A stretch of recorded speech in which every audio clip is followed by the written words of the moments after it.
Mara moja niliulizwa swali na mtoto mdogo ya kuwa Mungu ni mkubwa kiasi gani katika maisha yetu na anafananaje katika ukubwa huo.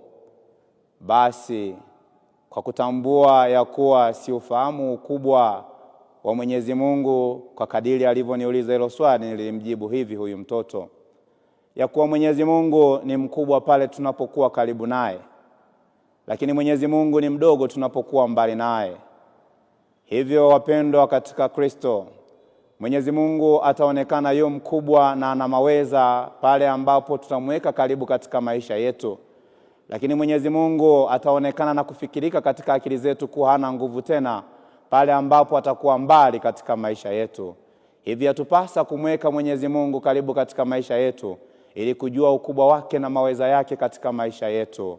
Awabariki na kuwalinda Mungu Mwenyezi, Baba, Mwana na Roho Mtakatifu. Amina.